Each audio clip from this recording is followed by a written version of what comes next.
दे बाप्पा आम्हाला तयार कर, आम्हाला घडव, आम्हाला परमेश्वर तुझ्या उपस्थितीने भर, तुझ्या सामर्थ्याने भर, तुझ्या आत्म्याने भर, आम्हाला दया कर. Thank you Jesus. धन्यवाद यीशु.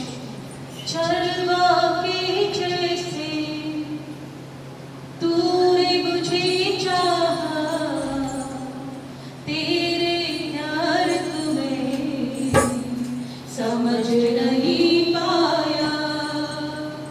चलवा के जैसे वो तूने मुझे चाहा, तेरे प्यार को मैं समझ नहीं पाया. यीशुआ, यीशुआ,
यीशुआ,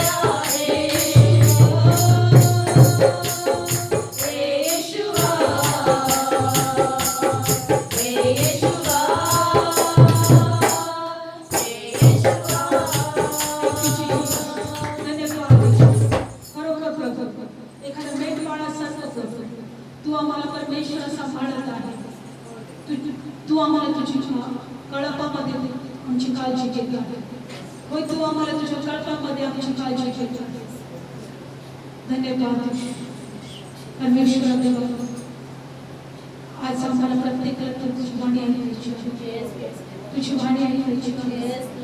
आमचे कान उघड, आमचे डोळे उघड. तेव्हा आम्ही तुझं शब्द ऐकावं. आमचं अंतःकरण तयार कर, आमचं हृदय तयार कर. आम्हाला तुझ्या इच्छाप्रमाणे परमेश्वर घडायचं आहे, तयार व्हायचं आहे. देवा बाबा, आम्हाला तुझ्या हातात घे. तुझा तू आमचा चालव, आमच्या जीवनाद्वारे तू गौरवलं जा. जे वचन घेऊन प्रभू आम्हाला तू शिकव. पवित्र आत्मा तू आम्हाला शिकव. पवित्र आत्मा तू आमच्यामध्ये कार्य कर. पवित्र आत्मा तू आमच्या जीवनामध्ये तुझं गौरव करू. प्रभू येशू, या वचनाद्वारे प्रत्येकाला स्पर्श कर, प्रत्येकाला आशीर्वाद दे. आज कोणाला मोकळं पाठवून जे ऐकत आहे, जे पाहत आहे, विश्वासाने परमेश्वराने आपले कान या वचनांकडे लावलेले आहे, प्रत्येक व्यक्ती आशीर्वाद येशूच्या नावात प्रार्थना करतो. आमेन. Praise the Lord. बोले येशू मसीह की जय. आज आपण बायबलमध्ये दिलेला आहे, जोपर्यंत आम्ही पूर्णपणे आम्ही स्वतःला देवाच्या हातात समर्पित करत नाही, आम्ही अनेक काही गोष्टींचा त्याग करत नाही. बायबलमध्ये दिलेला आहे, देवाचं मोठं सामर्थ्य आणि देवाची भक्तिदार उपस्थिती, देवाचा अभिषेक, याचा अनुभव आम्ही घेऊ शकत नाही. म्हणून बायबलमध्ये दिलेला आहे की प्रभू येशू म्हटला, स्वतःला नाकारल्याशिवाय कोणी माझ्या मागे येऊ शकत नाही. या दिवसांमध्ये आम्हाला थंड किंवा कोमट राहायचं नाही. Praise Lord. कसं राहायचं नाही? थंड किंवा कोमट राहायचं नाही. कारण प्रभू येशू काय म्हटलेलं आहे की जर कोणी थंड किंवा कोमट असेल तर त्याला मी पोकून देईन. Praise Lord. काय करेल त्याला? थंड किंवा कोमटपणा आमच्यातून काढून टाकायचा आहे. सतत आम्हाला पवित्र आत्म्याने भरलेलं असं राहायचं आहे. सतत आम्हाला देवाच्या उपस्थितीमध्ये आणि प्रार्थनेमध्ये राहायचं आहे. आम्हाला देवाची वाट पाहणारे असं आम्हाला बनायचं आहे. म्हणून या दिवसांमध्ये प्रभूला म्हणायचं, प्रभू माझ्यातला थंडपणा आणि माझ्यातला कोमटपणा तू काढून टाक. Praise Lord. काय म्हणायचे प्रभूला? माझ्यातला थंडपणा आणि माझ्यातला कोमटपणा काढून टाक. कारण थंड आणि कोमट बायबलमध्ये दिलेलं आहे. प्रभू येशू काय म्हटला? तर मी पोकून देणार आहे. काय म्हटलं प्रभू येशू? म्हणजे माझ्यामधून काढून टाकणार आहे. माझ्यामधून त्याला मी काढून टाकणार आहे. म्हणून या दिवसामध्ये एकच लक्षात ठेवा की प्रभू मला थंड किंवा कोमट राहू नको. बघा बायबलमध्ये दिले की जी गोष्ट ओपण्यात येते सैतान तिला चाटत असतो. काय करत असतं? झाटत असतं. माहिती आहे वचन कुठं आहे? प्रकटीकरणामध्ये काढूया आपण वचन. माहित नाही इथं राहिल्यानंतर, इथं उभं राहिल्यानंतर प्रभूने ते वचन दिलेलं आहे. आणि जर आपल्याला ते मिळालं खरोखर आज आम्हाला या वचनातून काही शिकायचं आहे. प्रकटीकरण 3 अध्याय आणि 16 वचन. प्रकटीकरण 3 अध्याय आणि 16 वचन किंवा 15 पासून वाचूया.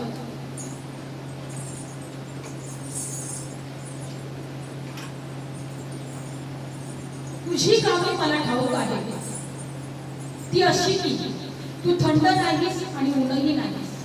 Praise Lord. तुझी कामं मला ठाऊक आहे, तू थंड पण नाही आणि ऊन नाहीस.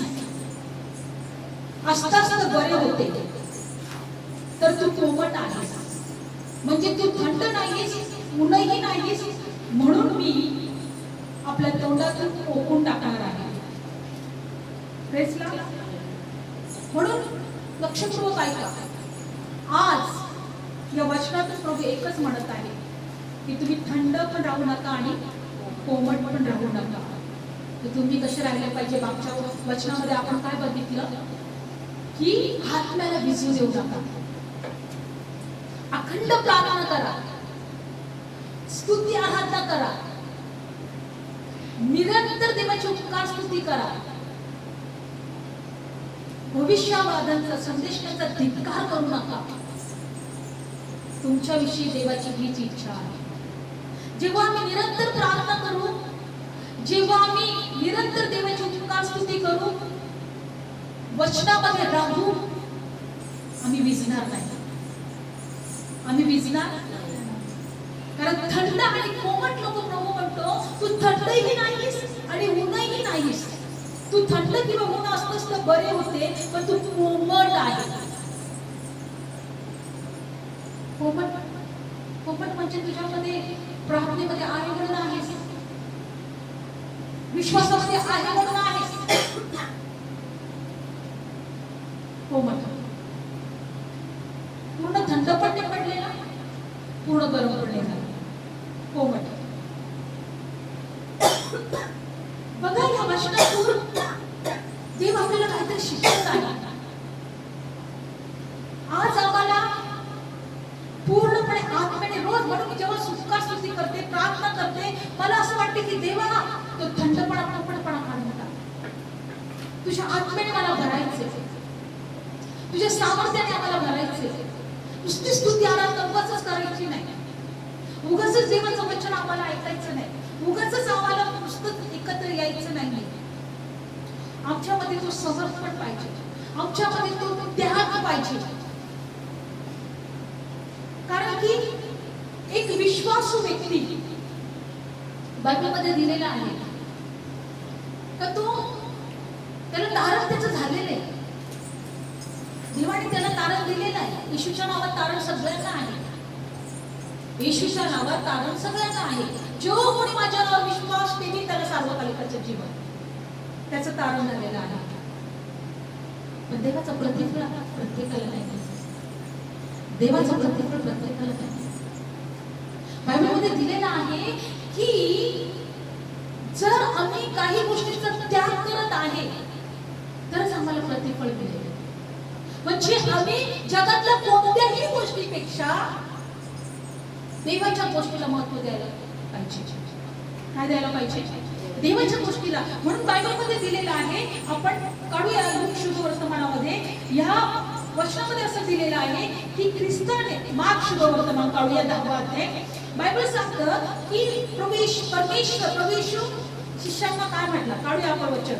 मार्क शुभ वर्तमान 10वा अध्याय आणि 28 वचन. पेत्र त्याला म्हणू लागला, आम्ही सर्व सोडून दिले, तुझ्या मागे आलो.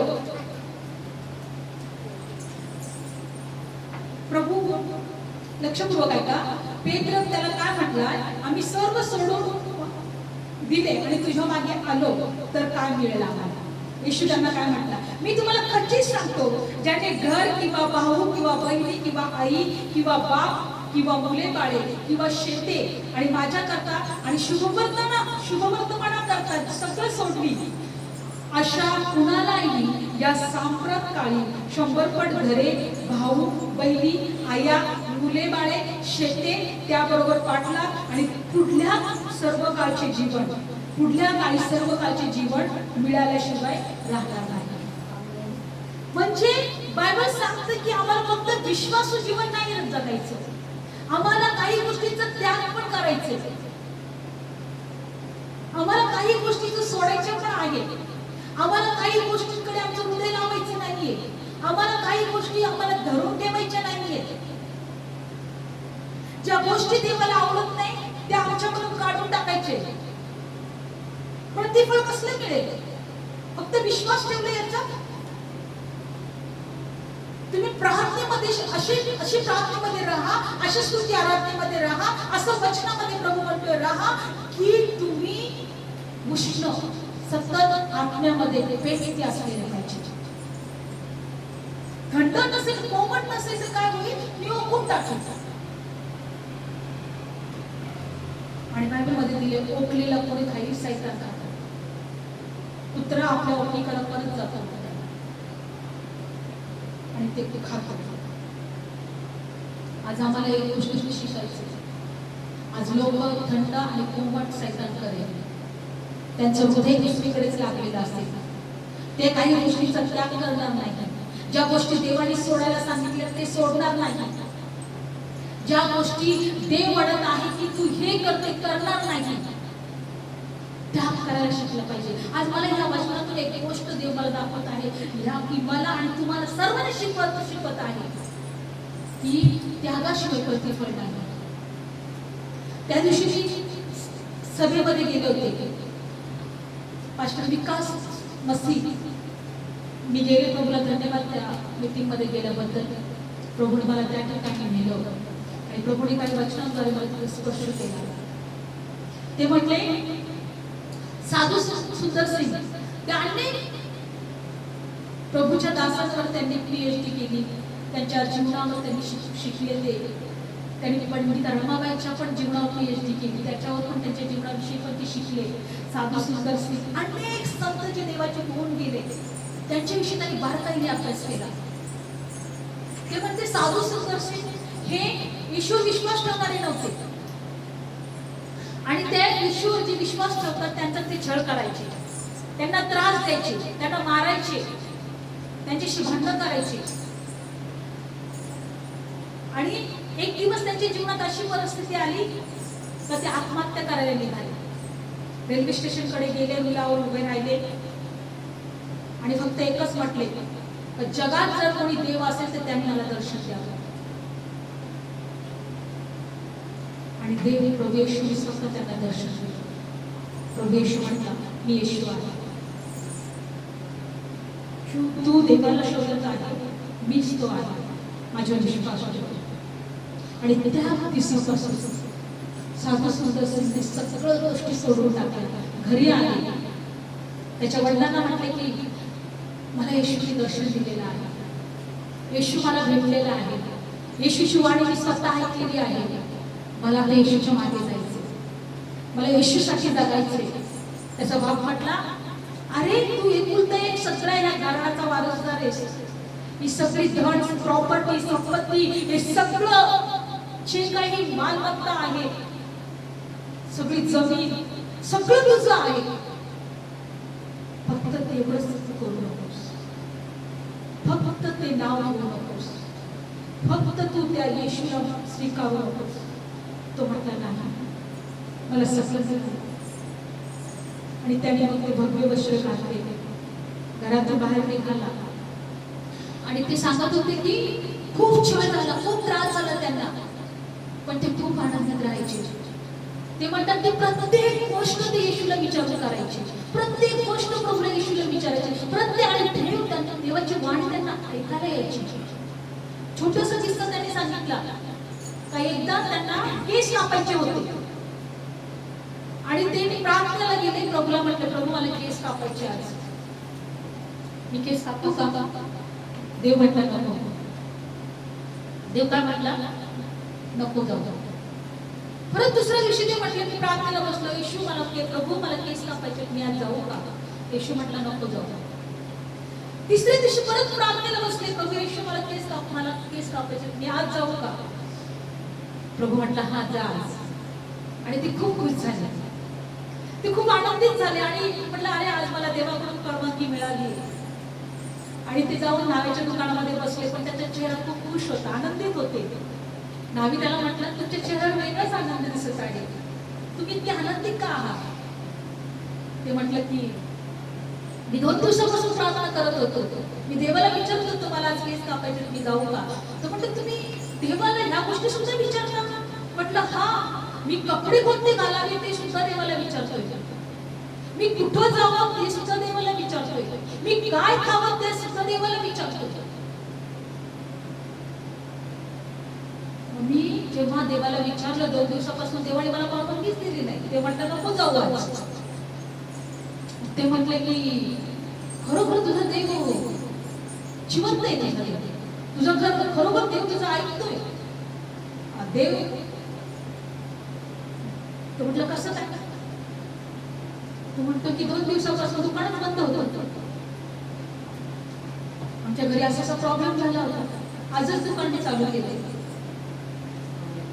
म्हटलं प्रभू त्यागाशिवाय आणि समर्पणाशिवाय देवाची वाणी ऐकू शकत. डोळ्यातलं पाणी होतं, मला त्यागाचं जीवन देतो, मला समर्पणाचं जीवन देतो. मी कबूल म्हटलं, मी कबूल करतो. तू माझ्यासाठी प्रभू म्हणतात सगळं सोडल्याशिवाय माझ्या मागे तू येऊ शकत. आज मला तुम्हाला सांगायचं की थंड पोपट राहू नका. प्रभू म्हणतो थंड पोपट राहतो खूप देण्यात येईल. विश्वासात असून उपयोग काय हो? खूप भक्ती केली, स्तुती केली, आराधना केली, वचन वाचलं, पण फक्त तेवढंच प्रभूला नकोय. काहीतरी गोष्टी प्रभू म्हणतो की काही गोष्टी आहेत त्या मला तुझ्यात आवडत नाही, त्या सोडून टाका. प्रभूची इच्छा आहे की आम्ही इतकं देवावर प्रेम करावं की जगातली कोणतीच गोष्ट त्याच्याशी तुलना करू शकणार नाही. कोणतीही गोष्ट आमच्यासाठी महत्वाची असेल, कोणतीही गोष्ट आमच्यासाठी खूप जीवाची असेल, त्याही पेक्षा परमेश्वर म्हणतो की तू माझ्यावर प्रेम कर. त्याची आज्ञा सांगते तू जीवाने, बुद्धीने आणि तुझ्या शक्तीने तुझा ते परमेश्वरावर प्रेम कर. बायबल सांगते की अब्राहमाने, बायबलमध्ये दिलेलं आहे, परमेश्वराने अब्राहमाला निवडलं. अब्राहमाला म्हटलं अब्राहम मी तुला निवडलंय, जो देश त्याच्यामध्ये तू राहतोय तो देश सोड, तो घर सोड आणि मी सांगत आहे त्या देशामध्ये तू जा.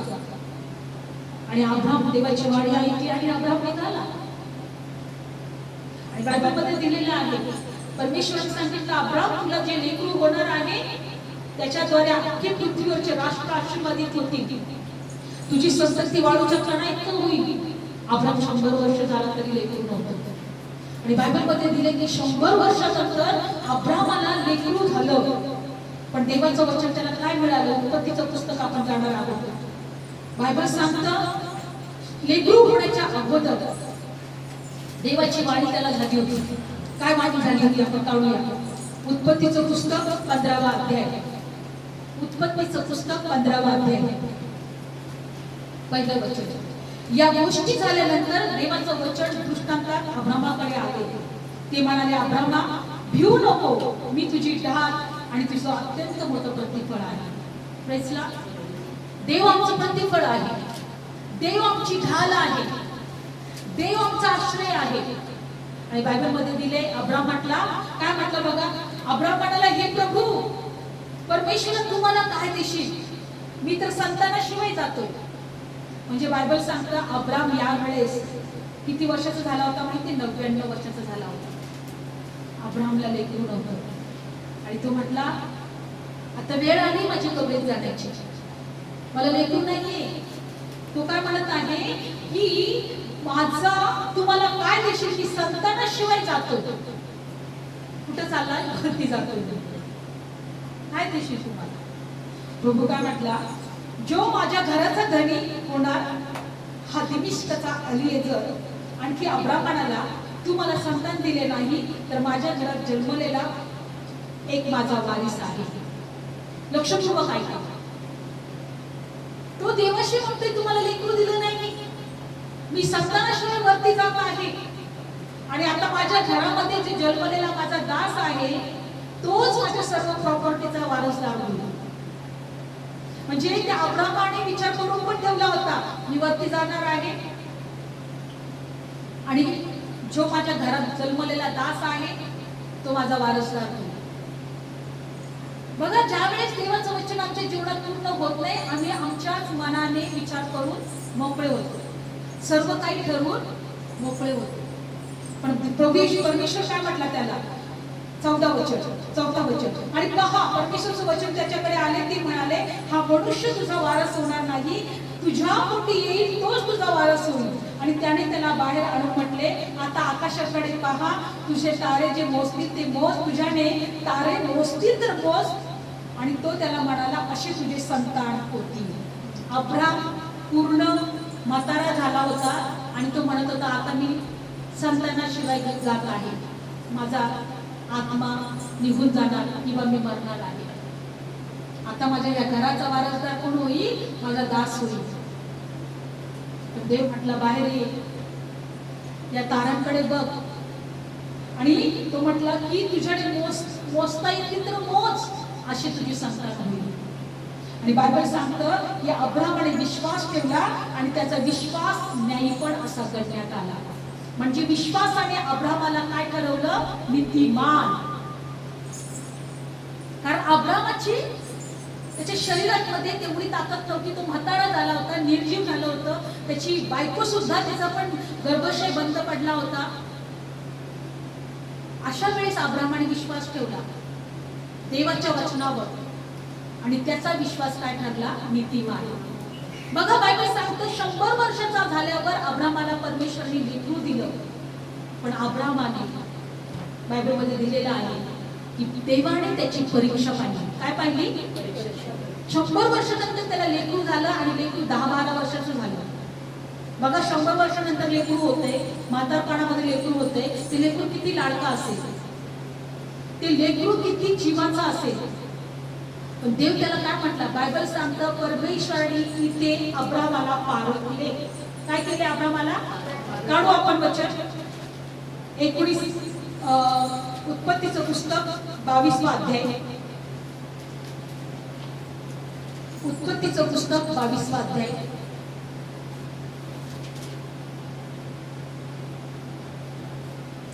या गोष्टीनंतर असे झाले की, पहिलंच वचन, देवाने अब्रामाला पारखले. काय केले त्या देवाने? पारखले. आज देव सुद्धा तुम्हाला आणि आम्हाला पारखतो. काय करतो देव? किती विश्वासाने माझ्या पायाजवळ बसतात, किती विश्वासाने माझी भक्ती करतात, किती विश्वासाने मला शोधतात, किती विश्वासाने सगळ्या बाकीच्या गोष्टी सोडून देतात आणि माझ्यासाठी तळमळतात. देव सुद्धा आज आम्हाला पाहतो. बायबल सांगते की अब्राहमाला पारखले आणि त्याला म्हटले, अब्राहमा. अब्राहम म्हटला, मी इथे आहे. देवाने अब्राहमाला काय मारलं? हाक मारली. अब्राहम म्हटला, मी इथे आहे. दुसरं त्याने म्हटले, आता तू आपला मुलगा, आपला एकुलता एक मुलगा ज्याच्यावर तू प्रीती करतोस तो इसाक याला घेऊन मोरिया देशात जा आणि तिथल्या डोंगरामधला एक डोंगर मी तुला सांगेन त्यावर त्याचे होमार्पण कर. काय म्हटलं देव? तुझा एकुलता एक मुलगा ज्याच्यावर तू प्रीती करतोस त्याला मोरिया डोंगरावर घेऊन जा आणि तिथे एक डोंगर आहे, तिथं तू माझ्यासाठी त्याला अर्पण कर.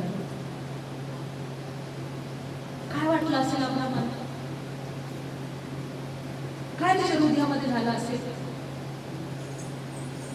ज्याच्यावर तू प्रीती करतोस. आज देव म्हणत आहे की तू कशावर प्रीती करत आहे? तू कोणत्या गोष्टीवर प्रीती करत आहे? तुझा पैसा, तुझं धन, तुझं घर, तुझे लोक मला अर्पण करून टाकते.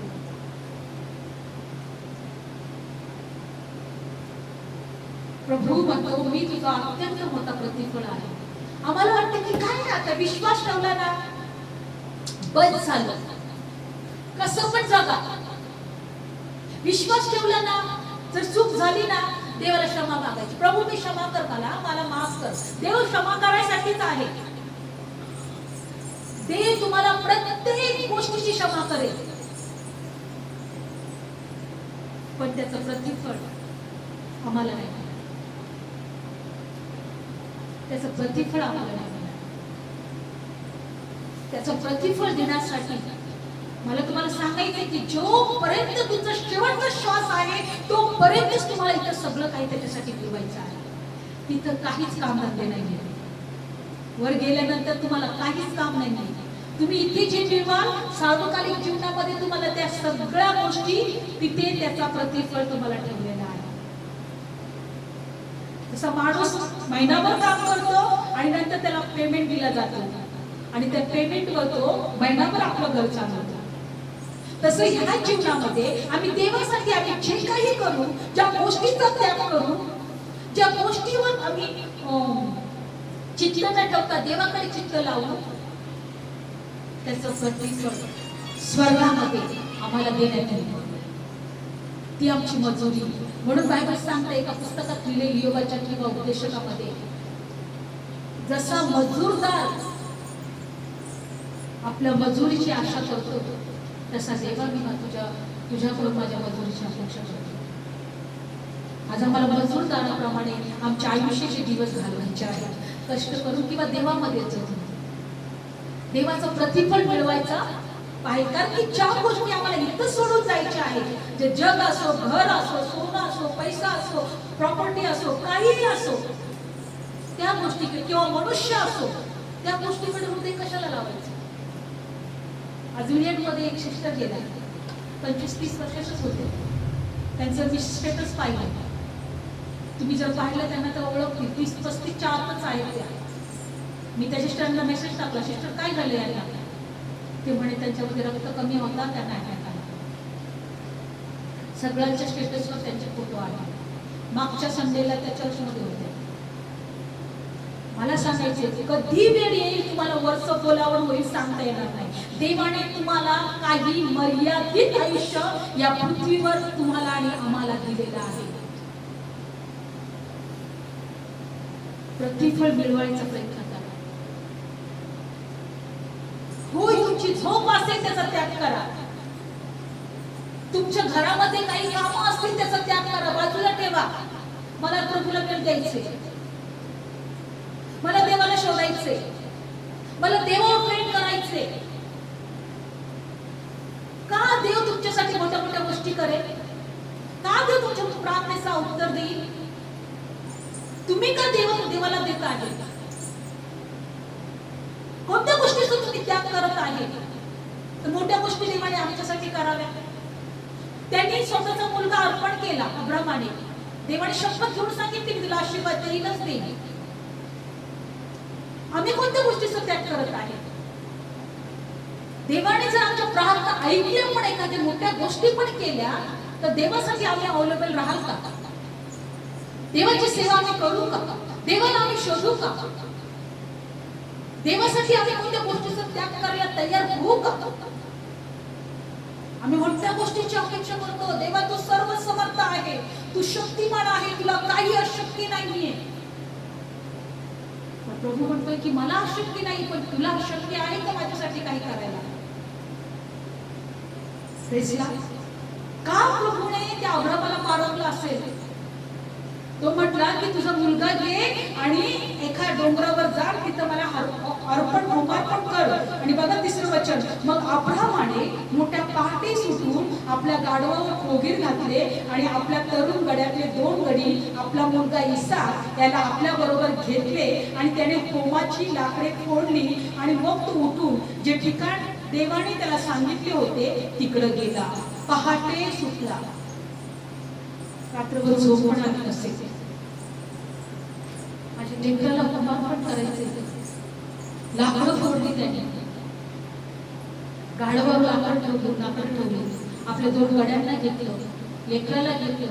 आणि बायबलमध्ये दिलेलं आहे का बघा 4थं वचन, तिसऱ्या दिवशी अब्रामाने आपले डोळे वर करून ती जागा दुरून पाहिली.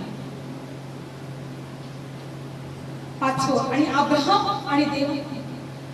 आणि अब्राम आणि आपला तरुण गड्याला म्हणाला, तुम्ही येथे गाढवाजवळ राहा, मी आणि मुलगा तिकडे जाऊ आणि देवाची भक्ती करून परत तुमच्याकडे येऊ. मग अब्रामाने होमाची लाकडे घेऊन आपला मुलगा इसाक याच्यावर ठेवली आणि आपल्या हाती विस्तव सुरा घेतला आणि दोघे बरोबर चालले.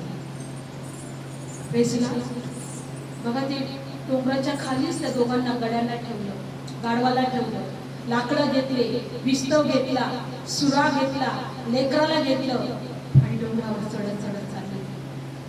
काय त्या बापाचा जीव झाला असेल?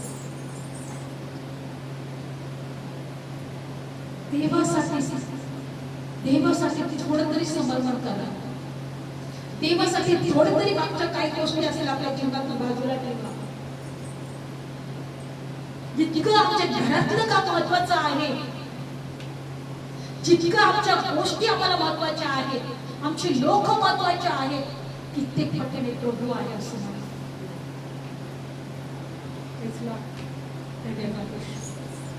बायबलमध्ये मी चालत गेला, पुढे गेला आणि बायबलमध्ये दिलेलं आहे की बघा 7वं वचन, तेव्हा इसाकाने आपला बाप अब्राम याला म्हटले, माझ्या बापा. तो म्हणाला, माझ्या मुला मी इथे आहे. मग त्याने म्हटले, पहा विस्तव लाकडे आहेत, परंतु होमार्पणासाठी कोकरू कुठे आहे?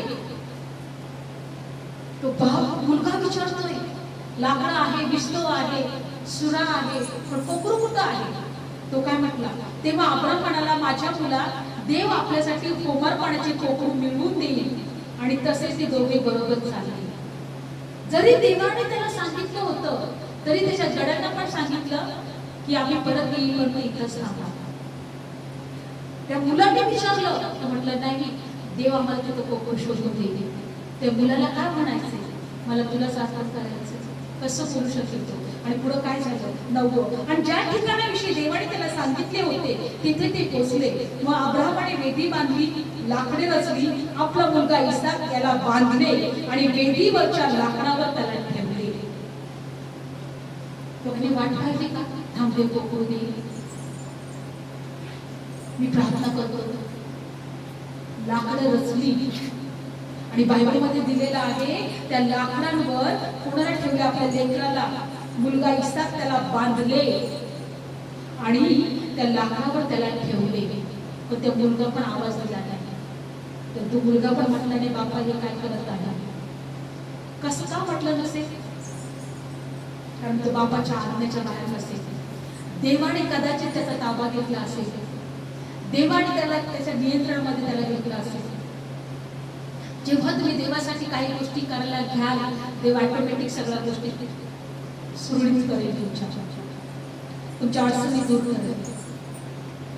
बायबलमध्ये दिले. आणि पुढे काय झालं, मग अब्राहमाने आपला हात पुढे करून आपल्या मुलाचा वध करण्यासाठी सुरुवात केली. कुठपर्यंत तयारी केली होती? वेदीवर त्याला बांधलं, लाकडं रचले, सुरात घेतला, आपला हात त्याने वरती केला. आणि बायबलमध्ये दिल्या 11 वचन. तेव्हा परमेश्वरचा दूत आकाशातून त्याला हात मारून म्हणाला, अब्रामा अब्रामा. तो म्हणाला, मी इथे आहे. तो बोलला, मुलावर आपला हात टाकू नको, तू त्याला काहीच करू नको, कारण आता मला समजले की तू देवाला भीतोस, कारण तू आपला मुलगा, एकुलता एक मुलगा, याला माझ्यापासून राखून ठेवले नाही. तेव्हा अब्राहमाने आपले डोळे वर करून पाहिले, तर पहा त्याच्या मागे मेंढा झुडपात आपल्या शिंगाने गुंतलेला आहे. आणि अब्राहमाने जाऊन मेंढा घेतला आणि आपल्या मुलाच्या ऐवजी त्याला समर्पण म्हणून अर्पिले. जर देवासाठी त्याग करायला तयार आहात तर देव तुमचे दुःख आनंदात बदलणार, देव तुमचे त्रास दूर करणार, देव तुमच्या हृदयाची जी हालचाल आहे त्या हृदयाच्या गोष्टी तो पूर्ण करणार. Praise Lord. कारण तो मिळवून देणारा देव आहे. बघा पुढच्या वचनात दिले, अब्राहमाने त्या ठिकाणचे नाव यहोवा इरे ठेवला. काय ठेवला? यहोवा इरे म्हणजे ते मिळवून देईल असे ठेवले. म्हणून आजपर्यंत असे म्हणतात की परमेश्वराच्या डोंगरात ते मिळवून दिले जाईल. तुम्हाला मिळवायचे काय? जी प्रिय गोष्ट आली त्याचं त्याग करा. तुमची झोप असेल, जेवण असेल, तुमची कामं असतील, तुमचे लोक असतील,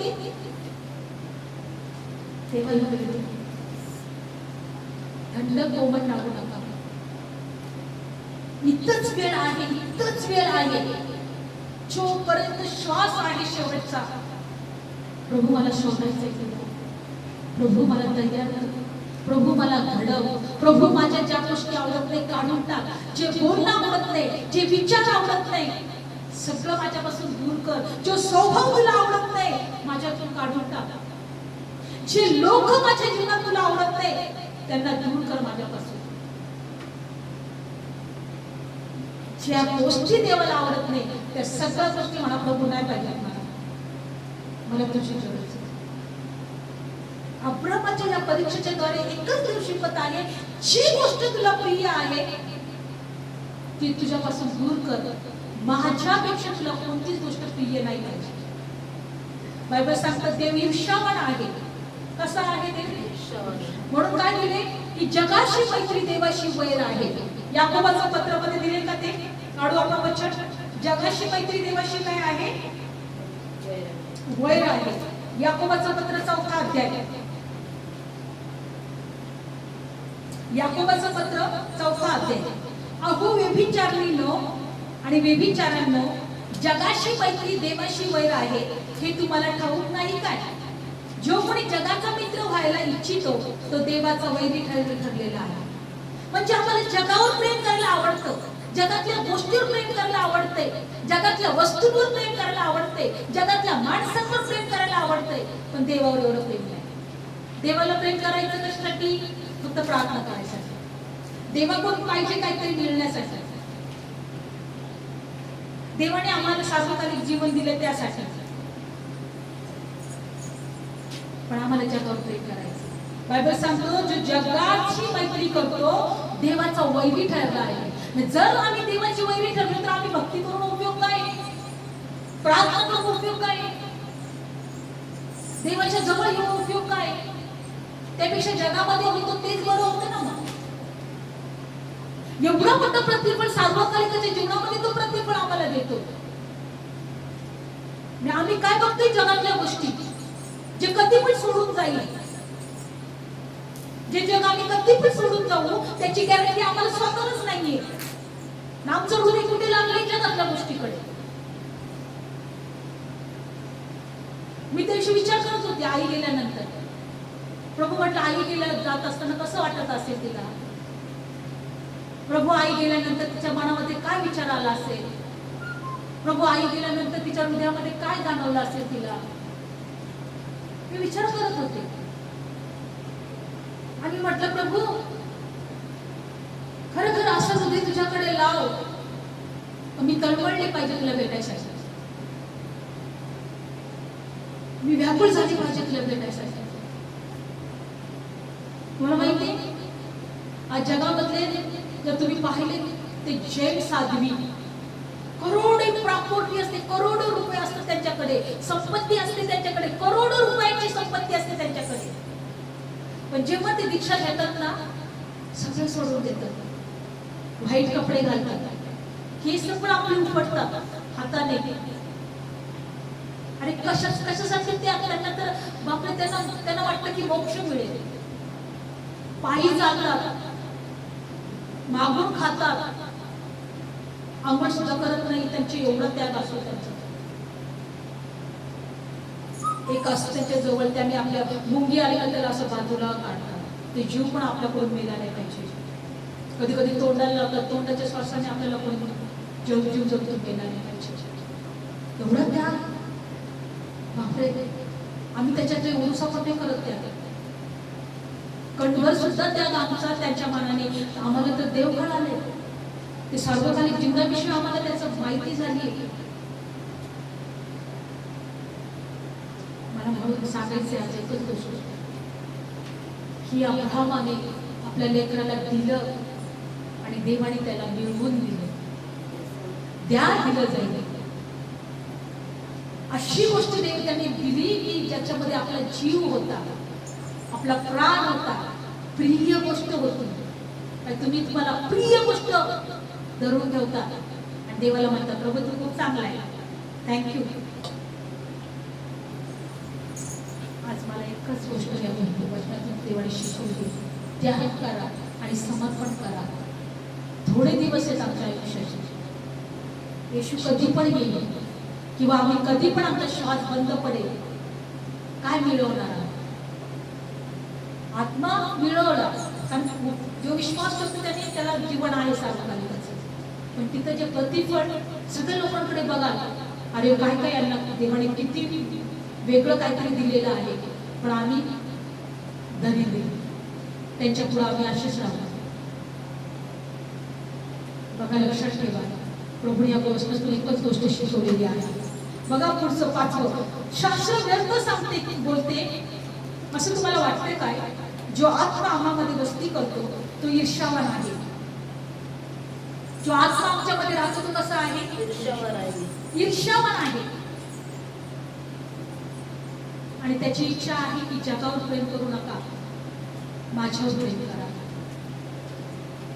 आणि जगाशी मैत्री देवाचा वैरी आहे. आणि देवाचं जर आम्ही वैरी ठरतोय तर आम्ही काहीच करू शकत नाही, देवाला खुश नाही करू शकत. आमच्यातला आत्मा तो ईर्ष्यावान आहे.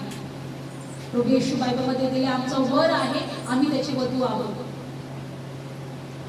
आणि आम्ही जर एखादी वधू दुसऱ्या मनुष्यावर जर प्रेम करत असेल तर त्या वराला आवडेल का? आवडेल का? तो म्हणेल का तू माझी पत्नी, पण तू कोणावर प्रेम करतो? मग जर प्रभू येशू आमचं वर आहे ना, आम्ही दुसऱ्या गोष्टींवर जास्त, जीवापेक्षा जास्त प्रेम करतोय, पण देवाला कधीतरी काही भेटलं तर वेळ तर देवाला चालेल का? आज आम्हाला या गोष्टीतून शिकायचं. प्रभू म्हणतो तो अधिक कृपा देतो, म्हणून तो म्हणतो की ते गर्विष्ठांचा विरोध करतो परंतु नम्र जनास तो कृपा देतो. या वास्तव देवाच्या अधीन असा, पण सैतानाला अडवा म्हणजे तो तुम्हापासून पळेल. देवाजवळ या म्हणजे तो तुम्हाजवळ येईल. अहो पाप्यांनो, तुमचे हात निर्मळ करा. अहो दुर्बुद्धीच्या लोकांनो, तुमचे अंतःकरण शुद्ध करा. कष्टी व्हा, शोक करा, रडा. तुमच्या हसण्याचा शोक हो आणि तुमच्या आनंदाचे उदासमान हो. प्रभूच्या दृष्टीने नम्र व्हा म्हणजे तो तुम्हाला उंच करेल. Praise Lord. शोक करा. प्रभूला म्हणा, प्रभू मला तुझी गरज आहे, प्रभू मला तुझी गरज आहे. प्रभूला म्हणा, मला ज्या गोष्टी जिथं माझा जीव अडकलाय ते माझ्यापासून दूर कर. माझा जीव तुझ्याकडे लागत आहे, माझा श्वास तुझ्यासाठी असू देतो. डोळे बंद करून धन्यवाद येशू. आम्ही आज या वचनातून शिकलो प्रभू. अब्राहम आणि स्वतःचा लेकरू ज्याच्यावर जीव होता तुला अर्पण करायला तो मागे पुढे झाला नाही. आज आमच्या जीवनातल्या कित्येक गोष्टी प्रभू त्याच्यासाठी आम्ही तुला वेळ देतो, आम्ही तुला महत्व देतो. आज आम्हाला वाटतं की आमच्या जीवनात प्रभू तू मोठ्या मोठ्या गोष्टी कराव्या, प्रार्थना ते केलं तर तू ऐकावा, आमच्या हर एक प्रार्थनेचं उत्तर तू द्यावं. पण आम्ही तुझ्यासाठी काय करतो? आम्हाला क्षमा करतो, क्षमा करतो. आमच्यातला कठीणपणा दूर कर प्रभू. ज्या हृदयामध्ये ज्या गोष्टी तुला आवडत नाही त्या काढून टाक प्रभू. जो स्वभाव आवडत नाही तो काढून टाक प्रभू. आम्हाला तयार करतो, आम्हाला तयार करतो. धन्यवाद येशू, धन्यवाद Yeshu. Thank you Jesus, thank you Jesus. धन्यवाद येशू. सूरी उठाना अपनी यीशु के पीछे चलना, रूहे खुदा से कहना मुझको संभाले रखना.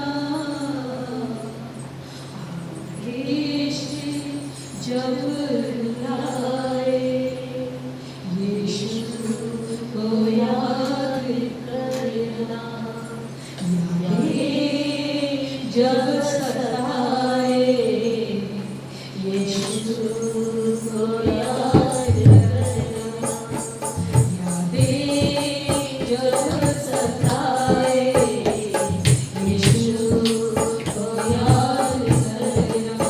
आवेश जब रुलाए यीशु को याद करना, यादें जब सताए यीशु को याद करना, यादें जब सताए यीशु को याद करना.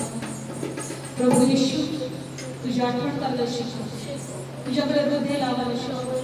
आज या वचनाद्वारे परमेश्वर जीव कोणी ऐकत आहे त्यांना स्पर्श करतो. तुझ्या लेकरांना आशीर्वाद कर. जे आजारी आहे त्यांना बरं कर. देव बाबा जे दुःखी आहे, निराशात आहे, त्रासामध्ये आहे, सैतानाच्या बंधनात आहे, येशूच्या नावात आज मोकळे केले जाऊ. तुझी प्रीती त्यांना मोकळी कर. जसं अब्राहमाला तू मिळवून दिलं प्रभू तसं तुझ्या लेकरांना तुझा आशीर्वाद मिळवून देते. तुझी दया, तुझी कृपा प्रकट करून देतो आणि त्यांच्या जीवनात तुझं करतो. प्रभू येशूच्या नावात आम्ही प्रार्थना करतो. आमेन. Thank you Jesus. धन्यवाद. बोले